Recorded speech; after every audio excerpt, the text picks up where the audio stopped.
Assalamualaikum warahmatullahi wabarakatuh. Hai anak-anak teacher semua, bagaimana kabarnya? Semoga anak-anak teacher semua masih dalam keadaan sehat walafiat ya. Amin.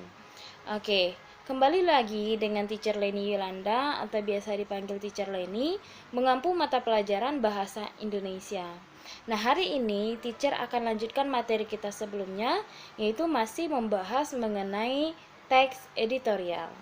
Adapun kompetensi dasar kita hari ini adalah menganalisis struktur dan kaidah kebahasaan dari sebuah teks editorial sesuai dengan bidang pekerjaan. Berarti tujuan pembelajaran kita hari ini adalah anak-anak teacher semua nantinya mampu menganalisis sebuah teks editorial. Berarti mampu menganalisis struktur maupun kaidah kebahasaan dari sebuah teks editorial. Nah, pertemuan hari ini teacher akan fokus saja dulu membahas mengenai struktur teks editorial. Kemudian pertemuan selanjutnya baru kita lanjutkan nanti membahas kaidah kebahasaan teks editorial. Oke, berbicara mengenai struktur mungkin barangkali anak-anak teacher semua tidak asing lagi dengan istilah struktur. Nah, biasanya kalau kita di kelas kita juga punya struktur atau disebut dengan struktur kelas. Nah, apa saja struktur kelas kita? Struktur kelas itu ada ketua kelas, ada wakil ketua kelas, ada sekretaris, ada bendahara, dan sampai nanti ada anggota di dalam kelas tersebut. Nah, itu disebut dengan struktur kelas. Berarti bisa ibaratnya kita simpulkan bahwa struktur itu adalah bagian-bagian atau susunan-susunan, atau juga bisa kita sebut sebagai kerangka. Oke? Nah, layaknya sama halnya dengan struktur kelas atau kerangka kelas, teks editorial juga punya struktur, juga punya susunan atau bagian-bagian, punya kerangka. Nah, apa saja kerangka yang membangun sebuah teks editorial itu? Nah, teks editorial memiliki 3 struktur, ya. Oke, struktur yang pertama kita sebut dengan tesis atau bagian pengenalan isu. Yang kedua disebut dengan rangkaian argumentasi, dan yang ketiga adalah penegasan ulang. Oke, kita akan bahas satu persatu 3 struktur dari teks editorial ini. Nah, yang pertama yaitu bagian tesis atau disebut juga dengan pengenalan isu. Nah, apa saja sih maksud isi dari sebuah tesis atau pengenalan isu itu?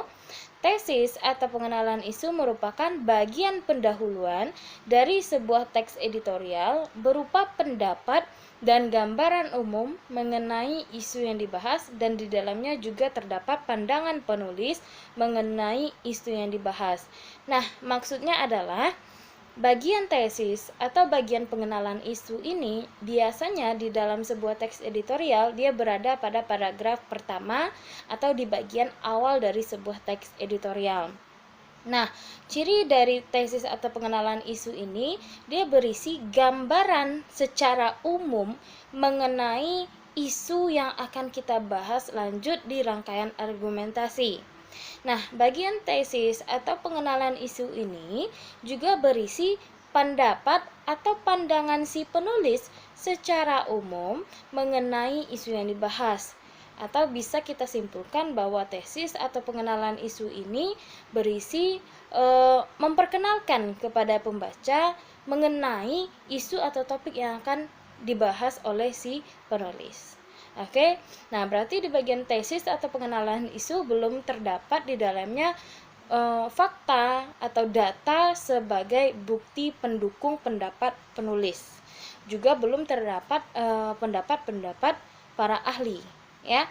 Oke, nah lanjut ke bagian yang kedua, struktur teks editorial yang kedua, yaitu disebut dengan rangkaian argumentasi atau bagian penyampaian pendapat.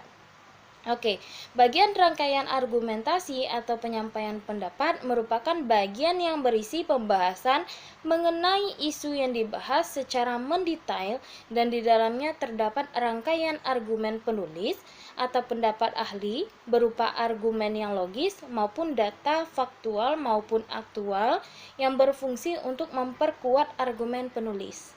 Oke. Nah, ini bagian yang kedua yaitu bagian rangkaian argumentasi, yaitu adalah bagian yang berisi rentetan atau rangkaian argumen-argumen.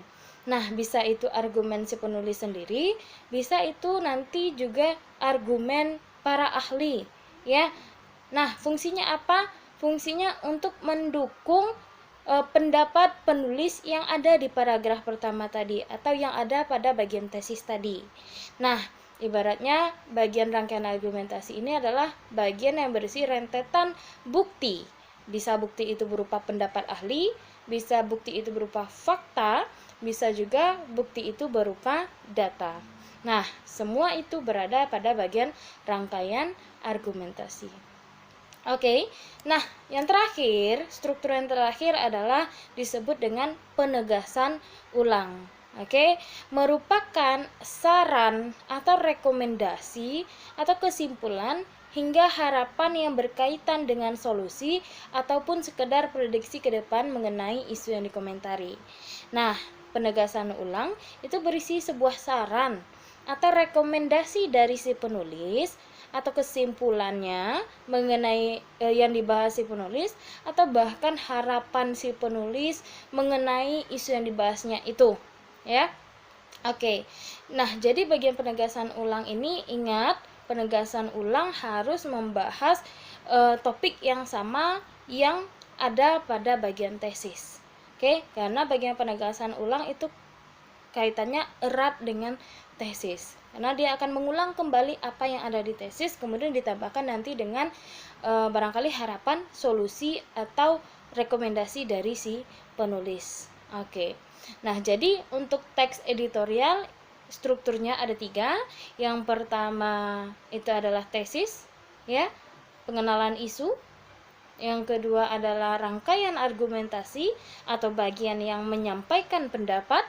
Dan yang terakhir adalah bagian penegasan ulang yang berisi kesimpulan, saran, solusi, atau harapan si penulis mengenai isu yang dibahasnya.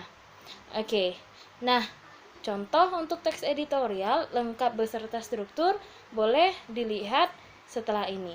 Teacher akan tampilkan contoh dari teks editorial beserta strukturnya.